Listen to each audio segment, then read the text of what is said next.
আল্লাহ নিজের উপর আমি হারাম করে নিয়েছি, আর কাজেই আমি এটা তোমাদের সবার উপর হারাম করে দিয়েছি। খবরদার, তোমরা কেউ কারোর উপর জুলুম করতে পারবা না। আমি আপনাদের সম্মুখে পবিত্র কোরআন মাজিদের 42 নম্বর সূরা সূরার 42 নম্বর আয়াত তেলাওয়াত করছি। রাসূলের অসংখ্য অগণিত হাদিস থেকে বুখারী শরীফের 2959 নম্বর হাদিস পাঠ করেছি। এর তেলাওয়াতকৃত আয়াতের অর্থ, হাদিসের অর্থ বলে জুলুম সম্পর্কে কিছু কথা বলবো। যে ব্যক্তি মানুষের উপর জুলুম করে তাকে আরবিতে বলা হয় জালিম। এটা আমরা যদিও আরবি শব্দ মনে করি, এটা বাংলার মতন। জালেম আছে কিনা? কেউ যদি আপনাকে জালিমের বাচ্চা জালেম বলে গালি দেয়, মনে কষ্ট লাগে না? কারণ সত্যি অনেক মানুষ জালেম, অনেক মানুষ উপর জুলুম করে। যারা জুলুম করে তাদেরকে বলা হয় জালেম, আর যাদের উপর করা হয় তারা হলো মাজলুম। তেলাওয়াতকৃত আয়াতের অর্থ, আল্লাহ বলেন যারা পৃথিবীতে মানুষের উপর অযথা জুলুম করবে, হয়তোবা দুনিয়াতে তাদের ক্ষমতা থাকার কারণে জালেমদের শাস্তি দুনিয়াতে নাও হতে পারে, কিন্তু আমি আল্লাহ তাআলা হাসরের মাঠে তাদের বিরুদ্ধে মামলা দায়ের করব। নাউজুবিল্লাহ বলবেন না? আমার কথা না আল্লাহর কথা। রব্বুল আলামিন সূরা আশ-শুরা 42 নম্বর আয়াতে এই কথাটুকু তামাম পৃথিবীর সমগ্র মানব জাতিকে বলে দিয়েছেন।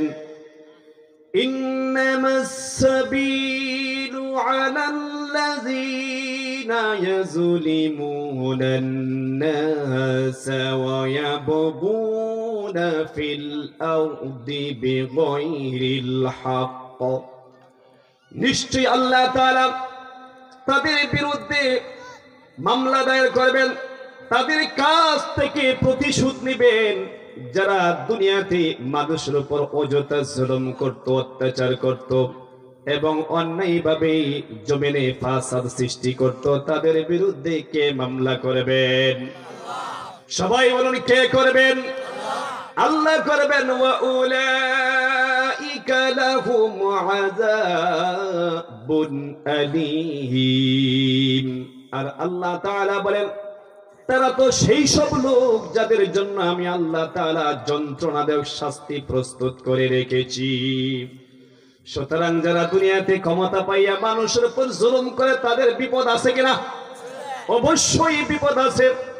হাদিসের অর্থ হলো, বিশ্ব নবীজি বলেছেন, বুখারী শরীফের 2959 নম্বর হাদিস, নবীজি বলেছেন যারা ক্ষমতার জোরে দুর্বল মানুষের কাছ থেকে 1 বিঘত জমি অবৈধভাবে দখল করে বুক করলো, সম পরিমাণ সাতবক জমিন তার গলার মধ্যে আল্লাহ তাআলা ঝুলিয়ে দিবেন।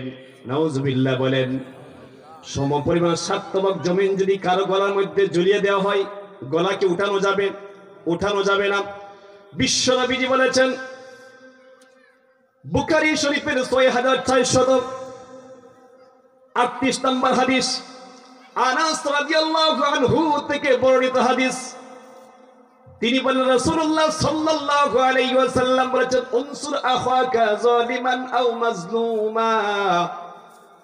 তোমার ভাই যদি জালেম হয় অথবা মাজলুম হয়, উভয় অবস্থায় তুমি তাকে সাহায্য করো। ফাকালা রাজুল ইয়া রাসূলুল্লাহ ইযা কানা মাজলুমা আনসুরুহু। আমার ভাই যদি মাজলুম হয়, অত্যাচারিত হয়, আমার দায়িত্ব হলো তাকে সাহায্য করা। ফাকাইফা আফরাইতা ইযা কানা যালিমা কাইফা আনসুরুহু। আমার ভাই যদি সত্যি জালেম হয়ে থাকে, অত্যাচারী হয়ে থাকে, তাহলে কেমনে তাকে সাহায্য করব? আমার বুঝে আসছে না। নবীজি বললেন, ক্বালা তাহজুজুহু আও তামনাউহু মিনাজ যুলমি ফাইন্নাহু যালিকা নাসরুহ। তুমি যদি তোমার জালেম ভাইকে, যে ভাই অযথা মানুষের উপর অযথা জুলুম করে, অত্যাচার করে, তাকে যদি অত্যাচার করা থেকে বিরত রাখো, বাধা দাও, তাহলে এইটাই তাকে সাহায্য করা হবে। সুতরাং আমরা কারো উপর জুলুম করব না, এবং যে জালেম, যে অত্যাচার করে, তাকে আমরা অন্যের উপর অত্যাচার করতে দিব না, তাকে বাধা দিতে হবে। কথাকার নবীজি বলেছেন, বিশ্ব নবীজি বলেছেন, বুখারী শরীফের 5177 নম্বর হাদিস, জলিলুল কদর সাহাবী, সর্বাধিক হাদিস বর্ণনাকারী সাহাবী হযরত আবু হুরায়রা রাদিয়াল্লাহু আনহু থেকে বর্ণিত হাদিস। তিনি বলেছেন রাসূলুল্লাহ সাল্লাল্লাহু আলাইহি ওয়াসাল্লাম বলেছেন, লা ইয়াতিয়ান্না আলান নাসি জামান ওয়াল্লাযী নাফসি বিয়াদিহি, ওই সত্তার কসম করে বলছি যার হাতে আমার প্রাণ, মানুষের মধ্যে এমন একটা জামানা আসবে, এমন একটা সময় আসবে, লা ইয়াদরিল কাতিলু ফি আইয়ি শাইইন কাতালা, হত্যাকারী জানবে না, জুলুমের মাত্রা এত বেড়ে যাবে, হত্যাকারী জানবে না কেন তার অন্য ভাইকে হত্যা করলো, ওয়ালা ইয়াদরিল মাকতুলু আলা আইয়ি শাইইন কুতিল, এবং নিহত ব্যক্তিও জানবে না কোন অপরাধে তাকে হত্যা করা হয়েছে। এই সময়টা কি আসবে না আইসা পড়ছে? এই সময়টা অলরেডি চলে আসছে। ফিলিস্তিনের মুসলমান কত নিরপরাধী। আহারে, গতকালকে খবর দেখলাম 17 মাসের মধ্যে 40,000 নরনারী শিশুদেরকে ইসরায়েলবাসী হত্যা করেছে, অথচ তাদের কোনো অন্যায় নাই, পাপ নাই, ঠিকরা অন্যায় একটাই, তারা আল্লাহর প্রতি বিশ্বাসী, আল্লাহর প্রতি ঈমান এনেছে, এজন্য তাদেরকে হত্যা করা হচ্ছে। ভারতে মুসলমানদেরকে হত্যা করা হচ্ছে, সিরিয়ার মুসলমানদেরকে হত্যা করা হচ্ছে, তারা জানে না কি জন্য তাদেরকে হত্যা করা হচ্ছে। বিশ্ব নবীজি বলেছেন এমন একটা সময় আসবে যে সময়টা মানুষ জানবে না কেন তাকে হত্যা করা হলো। আমরা দেখেছি মাঝে মাঝে রাজনৈতিক কারণে যারা প্রশাসনের দায়িত্ব পালন করেন, উপর থেকে অর্ডার দেয় আসামি ধরার জন্য, আসামি ধরার নামে, ক্রসফায়ারের নামে অনেক মানুষকে অন্যায়ভাবে হত্যা করা হয়। এই ঘটনা আমাদের দেশে আছে কিনা? অথচ সে জানে না কি জন্য তাকে হত্যা করা হলো। এই সময়টা চলে আসছে। সুতরাং যারা মানুষের উপর জুলুম করবে, নিঃসন্দেহে এটা তাদের জন্য খুবই ভয়ানক হবে। বিশ্ব নবীজি বলেছেন বুখারী শরীফের 6416 নম্বর হাদিস, নবীজি বলেছেন ইত্তাকুজ যুলমা ফা ইন্না যুলমা যুলুমাতুন ইয়াউমাল কিয়ামাহ। ও জালেম সম্প্রদায়, তোমরা শোনো, তোমরা সবাই জালেম করা থেকে, জুলুম করা থেকে বিরত থাকো। কেননা যারা মানুষের উপর অযথা জুলুম করে, ক্ষমতা পাইয়া অযথা মানুষের উপর জুলুম করে, ওই জুলুমটা তার জন্য হাসরের মাঠে ঘোর অন্ধকার হবে, ধোঁয়া হবে।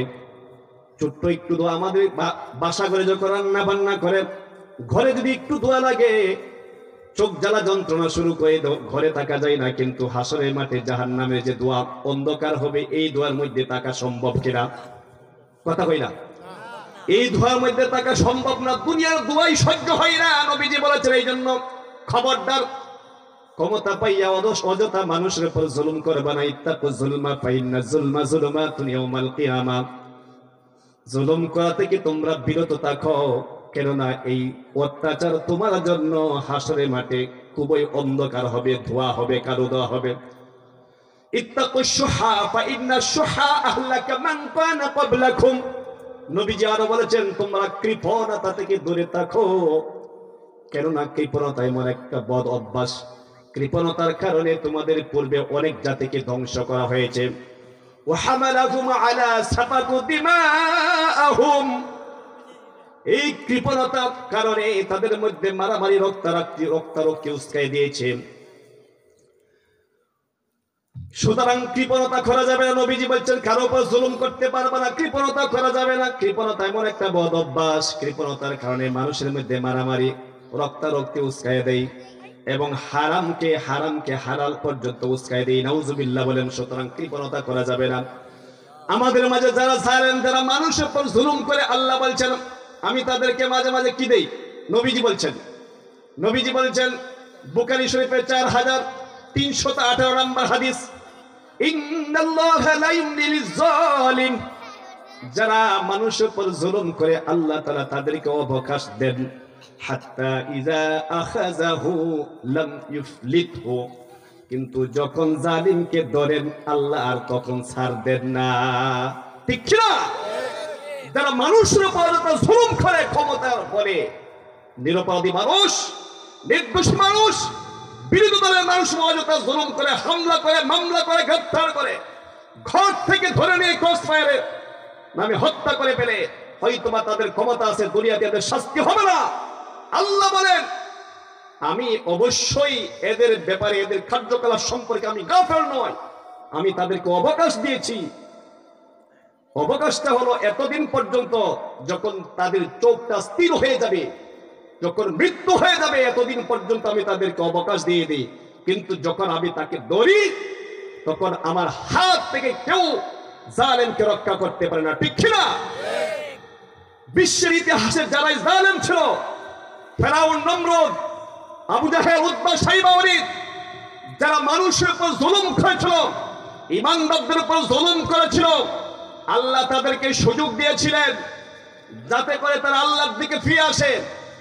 এত সুযোগ পাওয়ার পরেও যারা আল্লাহর দিকে ফিরে আসে না, তওবা করে জালেমের মাত্রা বাড়িয়ে দিয়েছিল। আল্লাহ তাআলা সিদ্ধান্ত নিলেন তাদেরকে ধরার জন্য। কত পাওয়ার ছিল তাদের, কেমনে তাদেরকে আল্লাহ তাআলা শাস্তি করেছেন, শায়েস্তা করেছেন, তা আমরা সবাই জানি। এখনো যারা মানুষের উপর জুলুম করবে, আল্লাহ কেমনে তাদেরকে শায়েস্তা করেন, এই নজির আমরা বাংলাদেশে দেখেছি, ঠিক কিনা? আমাদের দেশে অনেক আলেম যারা মাজলুম ছিলেন, এই মাজলুমের দোয়া বিশ্ব নবী বলেছেন, ওয়াত্তাকি দাওয়াতাল মাজলুম ফাইন্না দাওয়াতাল মাজলুমি মুজাবা। মাজলুমের বদদোয়া থেকে তোমরা ধরে থাকো, কেননা মাজলুম যখন দোয়া করে আল্লাহর কাছে হাত তুলে দেয়, তখন আল্লাহ তাআলা তার দোয়া ডাইরেক্ট কবুল করে। যে সমস্ত আলেমগণ মাজলুম ছিলেন, তারা যত দোয়া করেছে প্রত্যেকটা দোয়া কবুল করেছেন কে? আল্লাহ।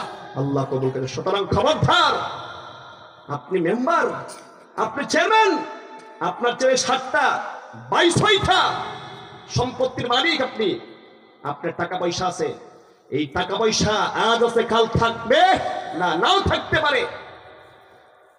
এটা সবাই বিশ্বাস করে যে যত বড় জালেম, যত বেশি জুলুম করবে, তার পতনটা সেইভাবে তত বেশি সূচনাভাবে হবে, ঠিক কিনা? সুতরাং আমরা সিদ্ধান্ত নিতে হবে, আজকের এই ওয়াজ থেকে শিক্ষা নিয়ে বিষয় হলো, আমরা যতদিন বেঁচে থাকবো আমরা কোনোদিন কারো উপর অযথা জুলুম করব। সর্বশেষ একটা কথা বলে শেষ করছি। আমাদের দেশে, বাংলাদেশ হলো